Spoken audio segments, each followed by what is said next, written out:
નમસ્તે વિદ્યાર્થી મિત્રો। આજે આપણે સંસ્કૃત ધોરણ 10માં વ્યાકરણ વિભાગમાં સંખ્યાવાચક અને સંખ્યાપૂરક એનો ભેદ જે વિશેષણ તરીકે ઉપયોગ થાય છે વિશેષણ જોઈશું। એના પહેલાં આપણે અભ્યાસ 2માં વિશેષણ પ્રયોગ પરિચયનો અભ્યાસ કરી ચૂક્યા છીએ। તો વિશેષણ પ્રયોગ પરિચય શું છે આપણે સંક્ષેપમાં જોઈએ તો વિશેષણનો ઉપયોગ વિશેષ્ય પ્રમાણે થાય છે। જેવું વિશેષ્ય એટલે કે નામ તેવું તેનું વિશેષણ। જે પ્રમાણેનું રૂપ હોય વિશેષ્યનું એટલે કે નામનું, જે વિભક્તિ હોય સ્ત્રીલિંગ, પુલ્લિંગ, નપુંસકલિંગ એ પ્રમાણે વિશેષણ પણ બનતા હોય છે। અહીં ઉદાહરણ તરીકે વાક્યો આપેલા છે, વિનમ્રઃ છાત્રઃ અથવા ધાર્મિક શ્રેષ્ઠીપુત્રઃ, મધુરમ દુગ્ધમ, મધુરા દ્રાક્ષા યા મધુરાન આમ્રાન। તો અહીં આમ્રાન આંબા એટલે કે કેરી, કેવી કેરી તો મધુર કેરી। તો આમ્રાન દ્વિતીય બહુવચનનું રૂપ છે, તો મધુરાન એ પણ દ્વિતીય બહુવચનનું રૂપ છે। ત્યાર પછી દ્રાક્ષા મધુરા, દ્રાક્ષા દ્રાક્ષ કેવી તો સ્ત્રીલિંગનું રૂપ છે બહુવચન, તો મધુરા એ પણ સ્ત્રીલિંગનું રૂપ બન્યું છે। દુગ્ધમ નપુંસકલિંગ છે તો મધુરમ એ પણ નપુંસકલિંગ બન્યું છે। તો આજે આપણે એ જ પ્રમાણે વિશેષણ જે સંખ્યાવાચક વિશેષણ છે અને સંખ્યાપૂરક વિશેષણ છે એનો અભ્યાસ આપણે કરીએ છીએ। આગળ જુઓ, સંખ્યાવાચક શબ્દો જે તમે આગળના અભ્યાસમાં જોઈ ચૂક્યા છો।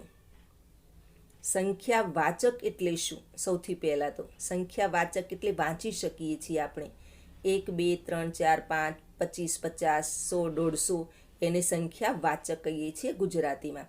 એ જ રીતે સંસ્કૃતમાં પણ અહીં આપેલી છે। સંખ્યાવાચક અને સંખ્યાપૂરક, પૂરક એટલે પૂર્તતા કરે છે, પહેલું બીજું ત્રીજું ચોથું પાંચમું એ બધું છે સંખ્યાપૂરક, જે સંખ્યાની પૂર્તતા કરે છે। હવે અહીંયા આપણે સંખ્યાવાચક શબ્દો આપેલા છે એ જુઓ। તો સંખ્યાવાચકમાં એક એટલે એકઃ, દ્વિ બે ને કહેવાશે દ્વિ, 3 એટલે ત્રિ, 4 એટલે ચતુર, 5 નું થશે પંચન, 6 નું શશ, 7 નું સપ્તન, 8 એટલે અષ્ટન, 9 નું થશે નવન, 10 દસન, 11 તો એકાદશન, 12 દ્વાદશન, 13 ત્રયોદશન, 14 ચતુર્દશન, 15 પંચદશન, 16 ષોડશન, 17 સપ્તદશન, 18 અષ્ટાદશન, 19 નવદશન અથવા એકોનવિંશતિ પણ થાય છે, 20 તો વિંશતિ। એ પ્રમાણે અહીં આપેલું છે 30 માટે છે ત્રિશત, તો આપણે 31 કહેવું હોય તો એકત્રિશત, દ્વિત્રિશત, ચતુર્ત્રિશત, પંચત્રિશત એમ આગળ બોલી શકાય। 40 એટલે ચત્વારીશત, એકચત્વારીશ, દ્વાચત્વારીશ, ત્રયોચત્વારીશત, 50 નું થશે પંચાશન, ધારો કે 55 કેવું હોય તો પંચપંચાશત, 60 યાને ષષ્ઠી, 70 નું થાય છે સપ્તતિ, 80 નું અશીતિ, 90 નું નવતિ, 100 નું થશે શત, અને આગળની બે સંખ્યા છે 1000 એટલે કે સહસ્ત્ર, અને લાખ માટે શબ્દ છે લક્ષ। તો આ થયા સંખ્યાવાચક શબ્દો છે। હવે સંખ્યાવાચક શબ્દોને આપણે કેવી રીતે રૂપો બને છે એ આપણે આગળ જોઈશું।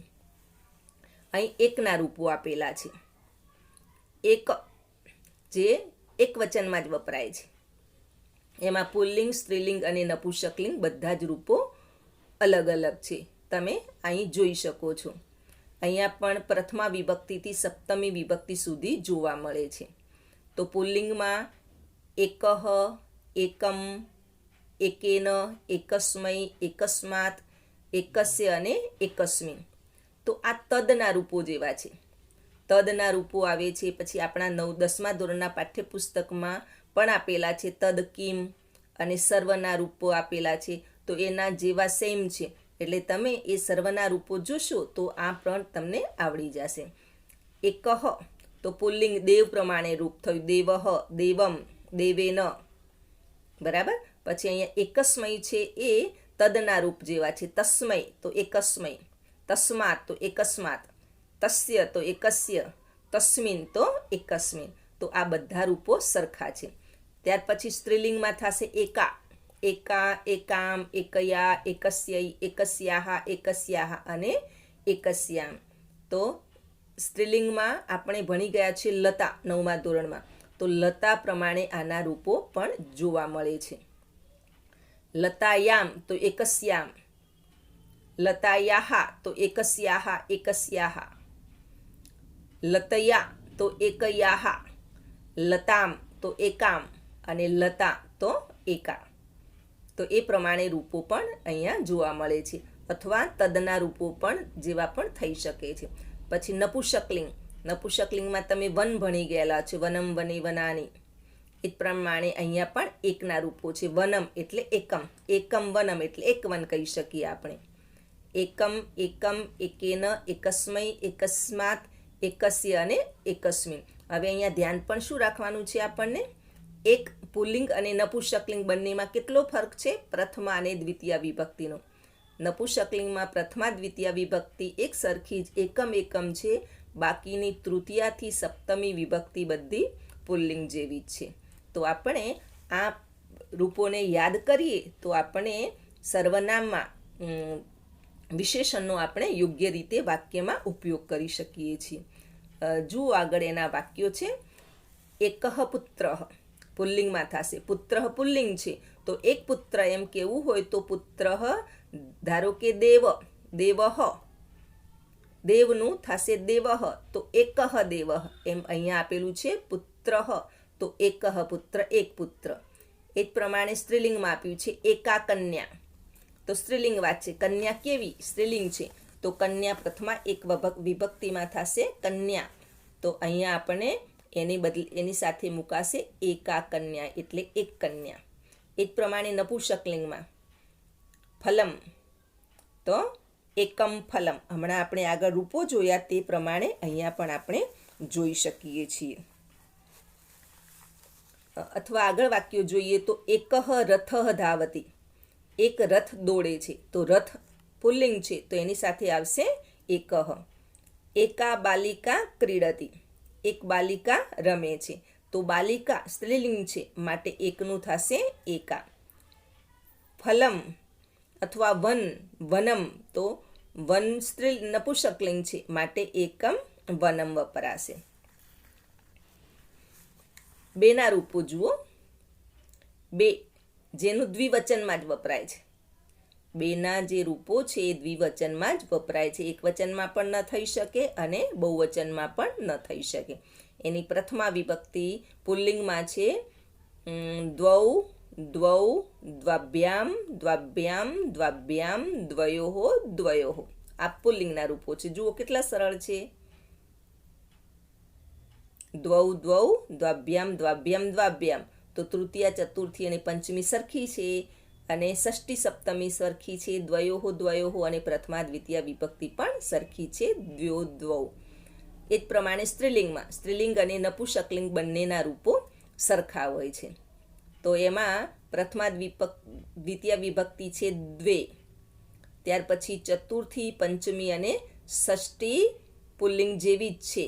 સપ્તમી, ષષ્ઠી, સપ્તમી પણ એના જેવી છે. એટલે તૃતીયાથી સપ્તમી વિભક્તિ પણ પુલ્લિંગ જેવી છે. એટલે આમાં ખૂબ યાદ રાખવાની જરૂર હોતી નથી. દ્વૌ પુલ્લિંગ તો સ્ત્રીલિંગમાં અને નપુંસકલિંગમાં થશે દ્વૈ. સપ્તમી વિભક્તિ દ્વયોઃ, દ્વયોઃ તો સ્ત્રીલિંગ, પુલ્લિંગ, નપુંસકલિંગમાં બધા જ સરખા જ રૂપ વપરાય છે. એના વાક્યો જુઓ. દ્વૌ ભ્રાતરૌ એટલે બે ભાઈઓ. એ જ પ્રમાણે દ્વૌ બાલૌ, આપણે દેવના રૂપ ભણી ગયા છો.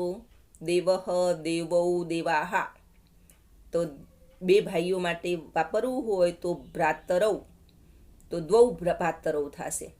એ જ પ્રમાણે બે દેવ માટે દેવૌ, બે દેવ માટે વાપરવું હોય તો દ્વૌ દેવૌ. સ્ત્રીલિંગમાં દ્વે છાત્રે, સ્ત્રીલિંગમાં લતાના રૂપો તમે ભણી ગયા છો, લતા, લતે, લતાહા. તો અહીંયા છાત્ર, છાત્રા એનું થશે છાત્રા, છાત્રે, છાત્રાહા. તો છાત્રે તેની સાથે દ્વે વપરાશે. એ જ પ્રમાણે કન્યા, તો એનું દ્વિવચનનું થયું કન્યે, તો દ્વે કન્યે. એ જ પ્રમાણે નપુંસકલિંગમાં આપણે જોઈએ તો દ્વે પુસ્તકે. પુસ્તક નપુંસકલિંગનું રૂપ છે. તો એનું આપણે રૂપો જોઈએ તો તમે ફલના રૂપો ભણી ગયા છો, ફલમ, ફલે, ફલાને. તો એ પ્રમાણે પુસ્તકનું થશે પુસ્તકમ, પુસ્તકે, પુસ્તકાને. તો પુસ્તકે બે છે તો અહીંયા દ્વિનું થશે દ્વે પુસ્તકે, અને ફલનું થશે દ્વે ફલે. આપણે એના જેવા બીજા રૂપો જોઈએ તો ધારો કે મુનિ છે, અથવા ગૃહ, ગૃહ જોઈએ નપુંસકલિંગમાં તો ગૃહે, દ્વે ગૃહે, દ્વે નગરે, દ્વે ક્ષેત્રે, દ્વે અસ્ત્રે, દ્વે મિત્રે, દ્વે તટે, દ્વે ધાન્યે. આ બધા થશે નપુંસકલિંગમાં દ્વિવચન. એ જ પ્રમાણે પુલ્લિંગમાં આપણે જોઈએ તો દ્વૌ કંબલૌ, દ્વૌ નકુલો, દ્વૌ તુરગૌ, દ્વૌ સચિવૌ. આ પ્રમાણેના એના રૂપો, એ પ્રમાણે વાક્યો બની શકે છે. હવે ત્રણના રૂપો જુઓ. ત્રણના સ્ત્રીલિંગ, પુલ્લિંગ અને નપુંસકલિંગમાં બધામાં અલગ અલગ છે. એને આપણે ખાસ ધ્યાન રાખવા પડે. તો અને આ ત્રણના રૂપો એટલે બહુવચનમાં વપરાશે. એ દ્વિવચન અને એકવચનમાં વપરાઈ શકે નહીં. ત્રયઃ, પ્રથમા વિભક્તિ છે ત્રયઃ, દ્વિતીયા ત્રિન, તૃતીયા ત્રિભિઃ, ચતુર્થી અને પંચમીનું થશે ત્રિભ્યઃ, ષષ્ઠી ત્રયાણામ અને સપ્તમી છે ત્રિષુ. હવે અહીંયા સરળ છે ચતુર્થી અને પંચમી, જેમાં ભ્યહ લાગે છે. જે આપણે જેટલા બધા રૂપો જોયા છે એમાં ચતુર્થી અને પંચમી વિભક્તિમાં ભ્યહ હોય છે, એટલે આપણને એને બહુ યાદ રાખવાની જરૂર નથી, એ આપણને આવડી જશે. બહુવચનમાં શું હોય છે? તૃતીય બહુવચન ભિહિ પ્રત્યય, એ પણ આપણને યાદ રાખીશું. બરાબર. સપ્તમી વિભક્તિમાં શું વપરાય છે? તો અહીંયા ત્રિ અને શુ, એટલે ત્રિશુ સપ્તમી એકવચનનું, સપ્તમી બહુવચનનું રૂપ થઈ ગયું. ત્યાર પછી ત્રિન, આપણે દેવના રૂપ જોઈએ છીએ તો એમાં દેવાન, દ્વિતીયા બહુવચનનું રૂપ છે દેવાન, તો નખોડો પ્રત્યય લાગે છે, તો અહીંયા ત્રિનું થયું ત્રિન, અને પ્રથમા વિભક્તિ છે ત્રયઃ, એટલે આપણને બહુ સરળતાથી યાદ રાખી શકીએ છીએ. ત્રયઃ, ત્રિન, ત્રિભિઃ, ત્રિભ્યઃ, ત્રિભ્યઃ, ત્રયાણામ અને ત્રિષુ. હવે સ્ત્રીલિંગમાં ત્રિસ્ત્ર, ત્રિસ્ત્રઃ, ત્રિસ્ત્રઃ, ત્રિસ્રુભિઃ, તિસ્રુભિઃ, ભ્યઃ, ત્રિસ્રુભ્યઃ, ત્રિસ્રુણામ અને ત્રિસ્રુષુ. આ ખૂબ ધ્યાનથી આપણને વાંચવા જેવા છે, એને યાદ રાખવા જેવા છે. ત્યાર પછી નપુંસકલિંગમાં અને પુલ્લિંગમાં શું ફરક છે? ફક્ત પ્રથમા દ્વિતીય વિભક્તિ, એમાં ત્રીણી ત્રીણી, બાકીના તૃતીયાથી સપ્તમી વિભક્તિ બધા પુલ્લિંગ જેવા જ છે, એટલે એ પણ તમને સરળતાથી યાદ રહી શકે છે. હવે આપણે આગળ એના વાક્યો જોઈએ. પુલ્લિંગમાં આપણે જોઈએ ત્રયઃ પુરુષાઃ, એ જ પ્રમાણે ત્રયઃ મનુષ્યાઃ, એટલે જ્યાં બહુવચનનું રૂપ હોય નામનું, એની સાથે ત્રયઃ, ત્રયઃ પુલ્લિંગમાં વાપરી શકાય છે. ધારો કે કંબલઃ, કામળો, એના માટે 3 કે 3થી વધારે કામળાઓ માટે વાપરવું હોય એટલે બહુવચન મુકાય છે, તો કંબલાઃ, તો ત્રયઃ કંબલાઃ. ખેટક, તો ખેટકાઃ, ત્રયઃ ખેટકાઃ. માલાકારઃ, એટલે કે માળી, માલાકારાઃ, તો ત્રયઃ માલાકારાઃ. મૃગેન્દ્રઃ, યાને સિંહ, તો એના માટે મૃગેન્દ્રાઃ, તો ત્રયઃ મૃગેન્દ્રાઃ એમ થઈ શકે. સ્ત્રીલિંગમાં આપણે જોઈએ ત્રિસ્ત્રઃ કન્યા, એટલે 3 છોકરીઓ. ત્રિસ્ત્ર સખ્યઃ, સખીનું સખ્યઃ બહુવચનનું રૂપ છે. સખી નદી પ્રમાણેનું રૂપ થાય છે, એટલે નદીનું નદ્યઃ તો સખીનું સખ્યઃ, તો તિસ્ત્રઃ સખ્યઃ. એની જેમ આપણે નારી માટે વાપરીએ છીએ તો વાપરશું તો તિસ્ત્રઃ નાર્યઃ. એ જ પ્રમાણે કપી માટે વાપરીએ, કપી છે પુલ્લિંગ શબ્દ છે, તો મુનિ પ્રમાણેનું રૂપ થાય. મુનિનું થાય છે મુનયઃ, તો કપીનું કપયઃ, તો ત્રયઃ કપયઃ એમ કહી શકીએ આપણે.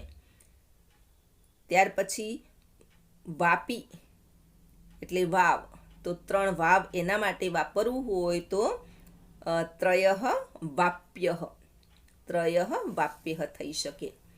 નપુંસકલિંગમાં ત્રીણી વપરાય છે, એટલે ત્રીણી ફલાની, ત્રીણી વનાની, ત્રીણી પુસ્તકાની, ત્રીણી ગૃહાણી, ત્રીણી નગરાણી, ત્રીણી ક્ષેત્રાણી એમ પણ આપણે કહી શકીએ.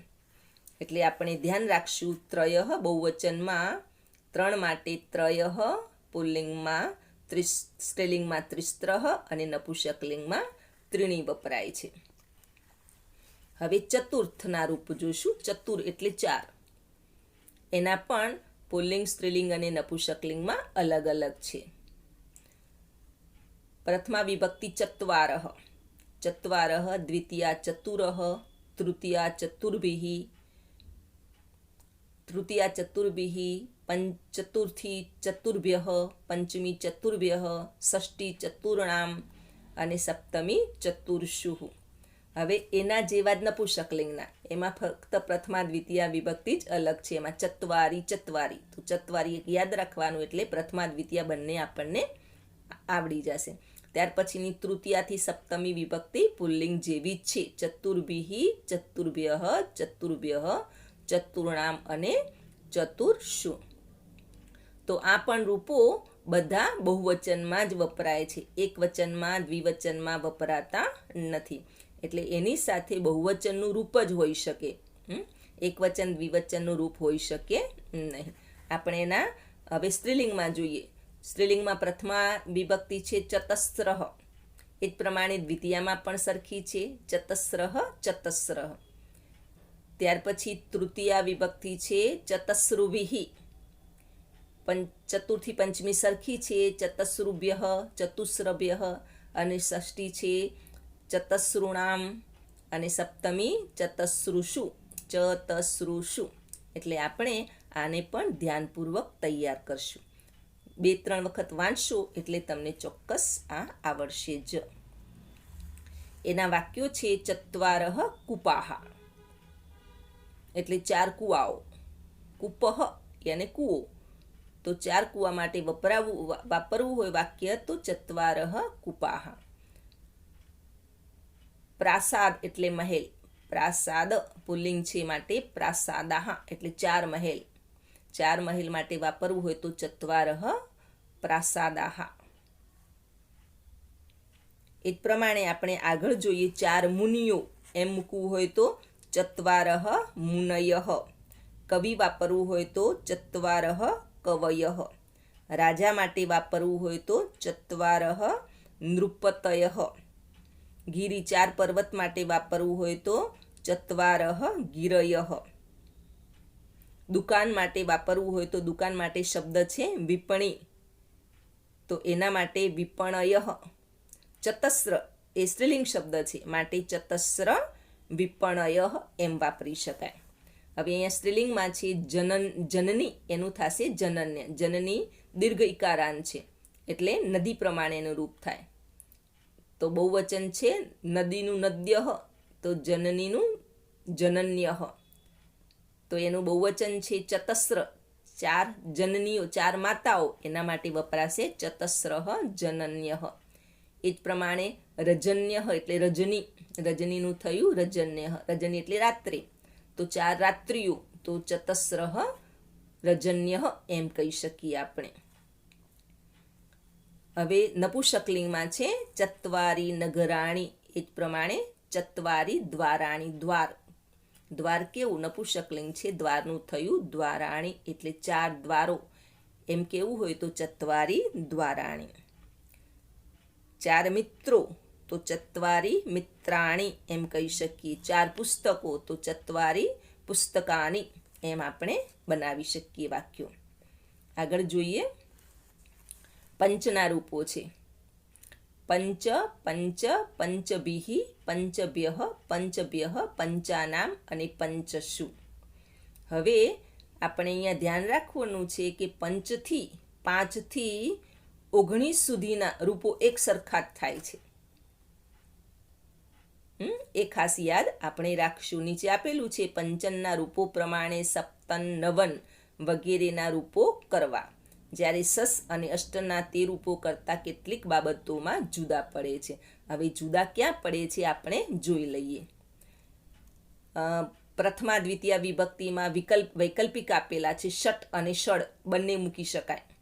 ષટ પણ મૂકી શકાય અને ષડ પણ મૂકી શકાય. તો પ્રથમા દ્વિતીય વિભક્તિ બંને સરખી છે.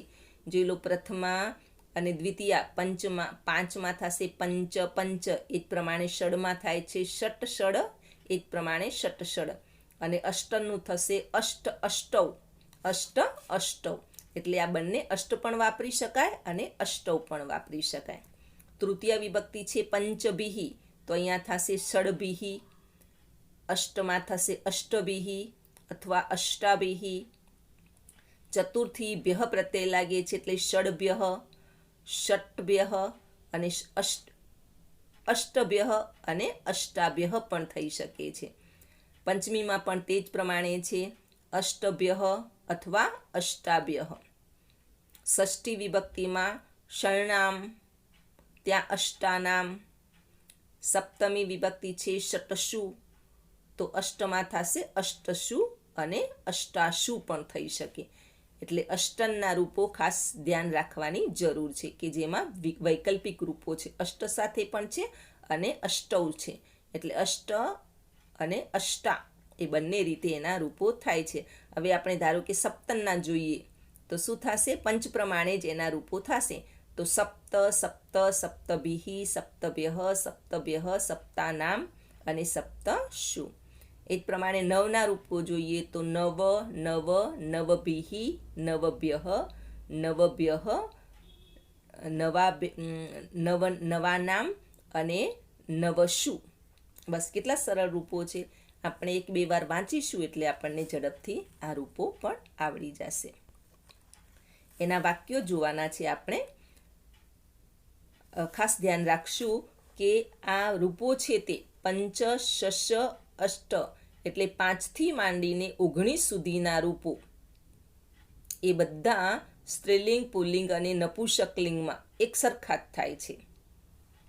પંચ પુરુષાહ પણ કહી શકાય, પંચ કન્યાહ પણ કહી શકાય અને પંચ પત્રમ પણ કહી શકાય. એટલે સ્ત્રીલિંગ, પુલ્લિંગ, નપુંસકલિંગ એના માટે બધા જ રૂપો સરખા બને છે. હવે વાક્યો પ્રમાણે જોઈએ તો પંચ વિહગાહ એટલે 5 પક્ષીઓ, ષડ કુંભાહ, સપ્તદૂતાહ, અષ્ટપથિકાહ અથવા અષ્ટૌપથિકાહ પણ વાપરી શકાય. એ જ પ્રમાણે પંચ ગુરવઃ, નવ નદ્યઃ.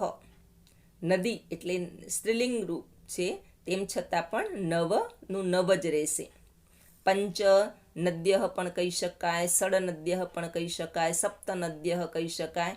એમાં કોઈ ફેરફાર થતો નથી.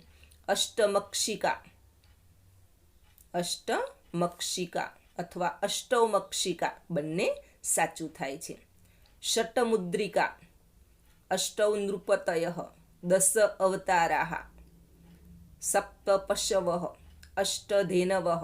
ધેનુનું થયું ધેનવઃ એટલે 8 ગાયો. નવ દશ જનપદાની, જનપદાની જનપદ એટલે શહેર, તો 19 શહેરો એના માટે શબ્દ થાય છે નવદશ જનપદાની. એ જ પ્રમાણે આપણે બીજા વાક્યો પણ આ રીતે બનાવી શકીએ છીએ. ધારો કે વૃષભઃ, વૃષભઃ એટલે બળદ અથવા આખલો પણ કહી શકીએ છીએ. તો એ પુલ્લિંગ રૂપ છે. એને આપણે પંચ સાથે પંચ વૃષભઃ એમ પણ મૂકી શકાય, ષડ વૃષભઃ એમ પણ મૂકી શકાય. મત્સ્યઃ તો એનું બહુવચન થશે મત્સ્યાઃ, તો પંચ મત્સ્યાઃ, સપ્ત મત્સ્યાઃ એમ પણ કહી શકાય. ખગઃ એ પણ પુલ્લિંગ છે, તો ખગનું પુલ્લિંગ થશે ખગાહા, તો પંચ ખગાહા, અષ્ટ ખગાહા એમ કહી શકીએ. સેવકઃ તો એનું પુલ્લિંગ થશે, બહુવચન થશે સેવકાહા, તો પંચ સેવકાહા, નવ સેવકાહા એમ વાક્યમાં વપરાઈ શકે છે. આપણે નપુંસકલિંગ જોઈએ. નગરમ તો નગરનું બહુવચન થશે નગરાણી, તો પંચ નગરાણી, અષ્ટૌ નગરાણી, 10 નગરાણી આવી રીતે વાપરી શકાશે. અસ્ત્રમ અસ્ત્ર એટલે હથિયાર, તો એનું થશે અસ્ત્રાણી, તો પંચ અસ્ત્રાણી, ષટ અસ્ત્રાણી, અષ્ટૌ અસ્ત્રાણી, સપ્ત અસ્ત્રાણી.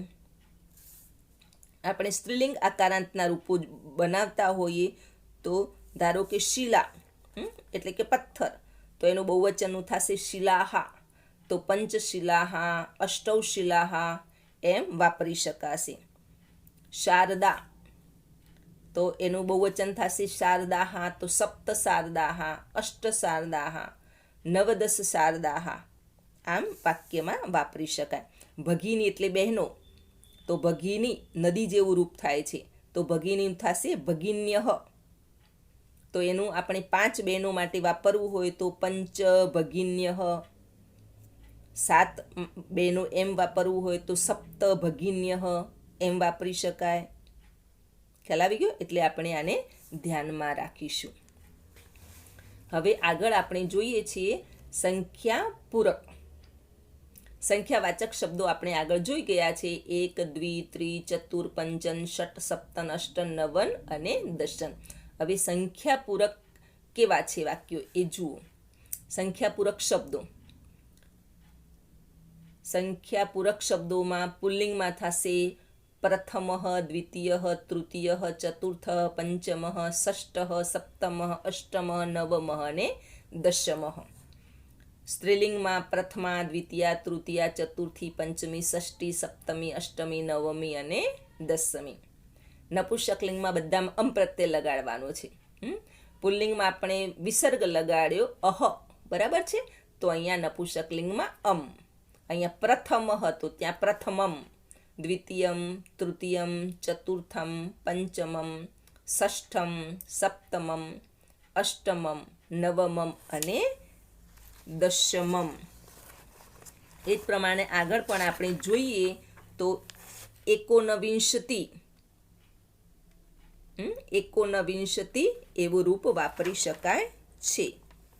એકોનવિંશતિ તો એકોનવિંશઃ, એકોનવિંશી, એકોનવિંશમ અને વિંશતિ. સંખ્યાવાચકમાં વિંશતિ છે, જ્યારે એને સંખ્યા પૂરક બનાવવું હોય તો વિંશઃ, વિંશી અને વિંશમ. સ્ત્રીલિંગના થશે વિંશી, નપુંસકલિંગમાં બને વિંશમ અને પુલ્લિંગમાં બને વિંશઃ. એ પ્રમાણે આપણે વાક્યો પણ એના બનાવી શકાય. હવે ધ્યાન રાખો, પુલ્લિંગ છે એટલે પ્રથમ, દ્વિતીય જોઈ લો, બધામાં વિસર્ગ આપેલો છે. એટલે પુલ્લિંગ દેવ પ્રમાણે નાના રૂપો થશે બધાના. પ્રથમ તો દેવઃ, પ્રથમ દેવઃ. તો અહીંયા દેવ પ્રમાણેના બધાના જ રૂપો બની શકે. ધારો કે દેવનું દેવસ્ય છે તો પ્રથમનું થશે પ્રથમસ્ય. દેવનું થાય દેવેન તો પ્રથમનું થાય પ્રથમેન દેવેન. એટલે પહેલા દેવ વડે. સપ્તમી વિભક્તિ છે તો સપ્તમી એક વચન શું થશે? દેવનું દેવે તો પ્રથમે દેવે એમ વાપરી શકાય. એટલે પુલ્લિંગના બધા જ રૂપો શાના પ્રમાણે? દેવ પ્રમાણે બનશે સંખ્યા પૂરકમાં. એ જ પ્રમાણે સ્ત્રીલિંગમાં પ્રથમા, દ્વિતીયા અને તૃતીયા આકારાંત છે. પ્રથમા, દ્વિતીયા, તૃતીયા આકારાંત સ્ત્રીલિંગ છે, માટે એના રૂપો કોના જેવા બનશે? શાલા જેવા, લતા જેવા. તમે લતા ભણી ગયા છો તો લતા જેવા થશે. તો પ્રથમા લતા, બરાબર. એટલે એને આકારાંત રૂપો એ પ્રમાણે થશે. ત્યાર પછી ચતુર્થીથી 10મી સુધી બધું કેવું છે? દીર્ઘિકારાંત. ચતુર્થી, પંચમી, ષષ્ઠી, સપ્તમી, અષ્ટમી, નવમી અને 10મી દીર્ઘિકારાંત છે. એટલે દીર્ઘિકારાંતના રૂપો તમે ભણ્યા છો. નદી તો નદી પ્રમાણે એના રૂપો બને. બરાબર છે. એટલે એ પ્રમાણેના રૂપો બને. કેવી રીતે રૂપો બને છે? જેવું વિશેષ્ય હોય તેવું તેનું વિશેષણ. તો અહીંયા વિશેષણ તરીકે આ સંખ્યા પૂરકના રૂપો બને છે. ત્યાર પછી નપુંસકલિંગ પ્રથમમ દ્વિતીયમ તૃતીયમ ચતુર્થમ પંચમમ ષષ્ઠમ સપ્તમમ અષ્ટમમ નવમમ અને દશમમ. આ બધા જ રૂપો ફલ પ્રમાણે બને. પ્રથમમ ફલમ દ્વિતીયમ ફલમ. ખ્યાલ આવી ગયો? એટલે આપણે એ પ્રમાણેના વાક્યો પણ જોઈએ. હવે આ પાઠ્યપુસ્તકના જ વાક્યો આપેલા છે. પહેલો છોકરો એમ કહેવું હોય તો પ્રથમઃ બાલઃ, દ્વિતીયઃ બાલઃ, તૃતીયઃ બાલઃ, ચતુર્થઃ બાલઃ, પંચમઃ બાલઃ. આ સંખ્યા પૂરક છે. એટલે પહેલો છોકરો, બીજો છોકરો, ચોથો છોકરો. તો એના માટે આવી રીતે વાક્યો બની શકે. પછી કન્યા માટે, સ્ત્રી માટે વાપરવું હોય તો પ્રથમા કન્યા, દ્વિતીયા કન્યા, તૃતીયા કન્યા, ચતુર્થી કન્યા, પંચમી કન્યા, ષષ્ઠી કન્યા એમ વાપરી શકાશે. ત્યાર પછી પત્ર નપુંસકલિંગમાં હોય તો પ્રથમમ પત્રમ, દ્વિતીયમ પત્રમ એટલે પહેલો પત્ર, પહેલું પત્ર, બીજું પત્ર, ત્રીજું પત્ર, ચોથું પત્ર, પાંચમું પત્ર. તો એ પ્રમાણેના શબ્દો બની શકે છે. આપણે આગળ વાક્યો જોઈશું. આ સંખ્યા પૂરકના વાક્યો છે. વાર્ષિક પરીક્ષાયામ અહમ પ્રથમમ સ ચ દ્વિતીયમ સ્થાનમ અલભત. શું અર્થ થાય છે એનો? વાર્ષિક પરીક્ષામાં હું પ્રથમ સ્થાને અને તેણે દ્વિતીય સ્થાન મેળવ્યું. અલભત એટલે મેળવ્યું. એટલે મેં પહેલું અને તેણે બીજું સ્થાન મેળવ્યું છે. હવે જુઓ, સ્થાનમ કેવું એટલે નપુંસકલિંગનું રૂપ છે. સ્થાન કેવું? તો અહીંયા પ્રથમમ અને દ્વિતીય સ્થાનમ. તો એ નપુંસકલિંગના બંને રૂપો વપરાયેલા છે. બીજું વાક્ય છે તવ પત્રમ ચતુર્થે દિને પ્રાપ્તમ. તારો પત્ર ચોથા દિવસે પ્રાપ્ત થયો. તો અહીંયા દિને, કયા દિવસે? દિને સપ્તમી વિભક્તિ છે. તો અહીંયા ચતુર્થમનું થયું ચતુર્થે દિને પ્રાપ્તમ. અહમ નવમ્યામ કક્ષાયામ અધ્યયન કરોમી. હું 9મા ધોરણમાં અભ્યાસ કરું છું, અધ્યયન કરું છું. તો કક્ષાયામ સપ્તમી વિભક્તિ છે. સ્ત્રીલિંગ કક્ષા એટલે કન્યા પ્રમાણેનું રૂપ થશે. આપણે લતા જોયા છે તો લતાનું લતાયામ સપ્તમી એક વચનનું રૂપ છે. તો અહીંયા નવમીનું થયું નવમ્યામ કક્ષાયામ. એ જ પ્રમાણે આપણે દસમ્યામ કક્ષાયામ એમ કહી શકીએ. અષ્ટમામ કક્ષાયામ એમ પણ કહી શકાય. ચતુર્થ્યામ કક્ષાયામ એમ પણ કહી શકાય. એટલે એ રીતે એના રૂપો બને છે. શ્રીમદ ભાગવતસ્ય 10મે સ્કંદે કૃષ્ણ લીલા વર્ણિતા. શ્રીમદ ભાગવતના 10મા સ્કંદમાં કૃષ્ણ લીલા વર્ણાયેલી છે. તો અહીંયા સ્કંદે સપ્તમી વિભક્તિ છે. તો દશમનું સપ્તમી વિભક્તિ થયું દસમે. એટલે આ રીતે આપણે વાક્યો બનાવી શકીએ છીએ. આગળ જોઈશું.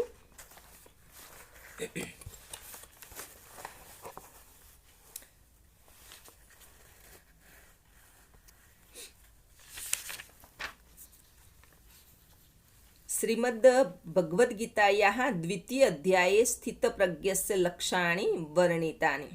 તો અહીંયા થયું દ્વિતીય અધ્યાયે સપ્તમી એક વચનનું રૂપ છે, સપ્તમી વિભક્તિ છે. તો અહીંયા દ્વિતીય એ પણ સપ્તમી એક વચનનું રૂપ થયું છે. દ્વિતીયાનું સપ્તમી એક વચન. આ પણ સંખ્યા પૂરક છે. એટલે બીજા અધ્યાયમાં શાંકુંતલસ્ય ચતુર્થે અંકે 4 શ્લોકાઃ ઉત્તમાઃ. શાંકુંતલના ચોથા અંકમાં 4 શ્લોકો ઉત્તમ છે. હવે અહીંયા 2 વાર સંખ્યાવાચક શબ્દો આપેલા છે. અંકે એટલે અંકમાં સપ્તમી વિભક્તિ. તો ચતુર્થનું થયું ચતુર્થે. અને 4 શ્લોકો, શ્લોકાહ બહુવચનનું રૂપ છે. શ્લોકનું શ્લોકાહ. તો ચત્વારઃ એ પણ બહુવચનનું રૂપ થયેલું છે. એટલે 4 શ્લોકો ઉત્તમ છે. હવે અહીંયા જોઈએ ચતુર્થે અંકે છે સંખ્યા પૂરક છે, જ્યારે ચત્વારઃ શ્લોકાહ એ સંખ્યા વાચક છે. અષ્ટાદશેષુ પુરાણેષુ વ્યાસસ્ય વચનદ્વયમ સ્મરતુ. તો 18 પુરાણોમાં વ્યાસના 2 વચનો યાદ કરો. પુરાણેષુ તો સપ્તમી બહુવચનનું રૂપ છે. તો અષ્ટાદશનું થયું અષ્ટાદશેષુ. તો 18 18માં પુરાણમાં, તો આ પણ સંખ્યા પૂરક છે. ભીમઃ કુંત્યા દ્વિતીય સુતઃ. ભીમ કુંતીનો બીજો પુત્ર છે. બીજો પુત્ર, તો અહીંયા પણ સંખ્યા પૂરક છે. સુતઃ તો દ્વિતીય. આપણા પાઠ્યપુસ્તકમાં પણ સ્વાધ્યાય આપેલો છે, તો સ્વાધ્યાયમાં તમારે વાક્યો કરવાના છે. અભ્યાસ વાંચશો અને સારી રીતે તૈયારી કરશો. પરીક્ષામાં પણ આ એક જ વાક્ય 1 જ માર્ક્સમાં પૂછાય છે, તેમ છતાં પણ આપણે 1 માર્ક્સ માટે થોડી તૈયારી કરવી રહી. એટલે સારી રીતે તૈયારી કરશો.